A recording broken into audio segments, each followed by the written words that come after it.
Hello everybody, today I am here to talk about To All the Boys I Loved Before book to movie adaptation. I tried really hard to look like Laura Jean today. I got a little bow, but it's not cooperating. So now this book right here, the first book right here, just got adapted to a Netflix movie that just got released this past weekend, and I watched it and I gushed throughout the entirety of it because it was so adorable. So in this video, obviously, if you haven't read the book, please don't watch any further. If you haven't watched the movie, may don't watch any further.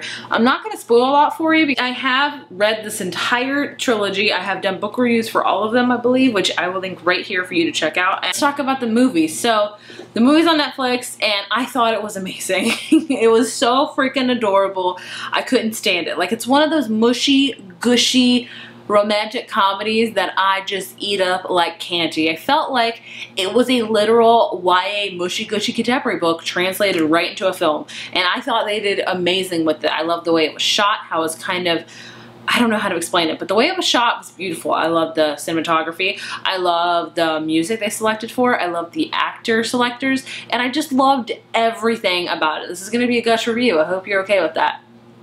I thought the girl that played Laura Jean, she did amazing. I thought she represented Laura Jean perfectly. I thought, you know, Laura Jean's kind of a quieter girl that just loves being with her family and just loves kind of baking and just being a homebody with kind of eclectic taste, and I thought she translated that perfectly on screen. I loved the guy that played Peter Gavinsky. Holy crap, I loved him, and I know I'm not alone.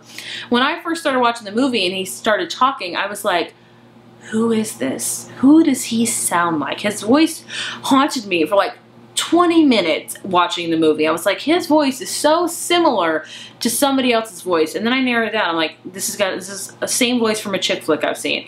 And then I realized who he sounds just like. He sounds exactly like Mark Ruffalo. Tell me he does not. He sounds really like him with the kind of roughness of his voice, even the way his mouth moves and things like that. He even kind of looks like a young Mark Ruffalo. When I'm thinking of Mark Ruffalo, I know you think of Hulk and Infinity War and, you know, Avengers and things like that. I'm thinking of Mark Ruffalo specifically in 13 Going on 30. He sounds just like him from that movie.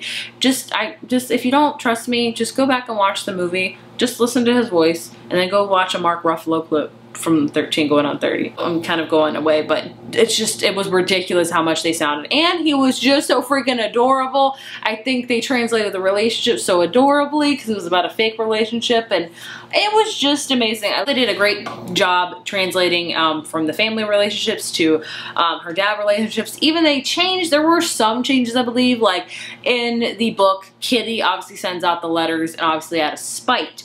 But in the movie, she does it because she wants Laura Jean to find love. So, I mean, there's differences like that, but I thought they were great differences. There was no really big difference that I saw that was really like, this is so different, I can't stand it.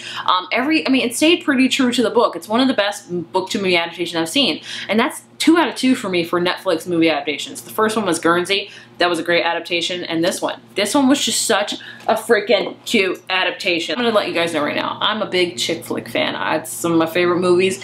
My favorite movie of all time is like kind of a chick flick, and a lot of my favorite movies are. I don't know what it is. I just eat up mushy, gushy, kind of unrealistic romantic relationships, but I freaking adore her. I can't stand it. Also, Jenny Ha made a cameo in the movie. She was in the dance scene, like when they had a flashback to a dance. She was there as like one of the chaperones, and I was very excited to see her because I know this is a very big deal for Asian Americans, and I think that is so awesome that we're finally getting some more diversity with To All the Boys I've Loved Before and with Crazy Rich Asians. I'm glad that Asian Americans are getting more representation. I'm always up for that, and I think they did it so well with their casting choices, with how they portrayed it and how they talked a little bit about it. So overall, would I recommend the movie? Heck yes. Please watch it. It's so adorable. I've already texted like 5 of my friends that don't even read books to watch this movie because I was like, it's so damn adorable. Just, you're gonna love every second of it. Also, the ending.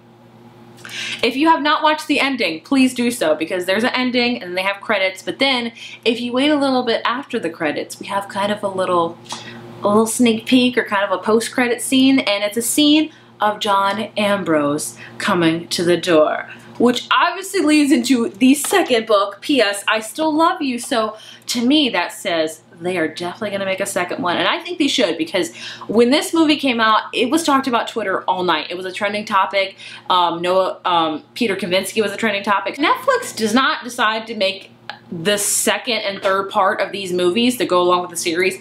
I think that's a really unwise decision. I think it did so well, and it was done so well. Like, oh, I really hope with that post-credit scenes that they're gonna have P.S. I Still Love You next year. And I cannot wait for that, because I just love this series. It's one of my favorite mushy gushy contemporary series.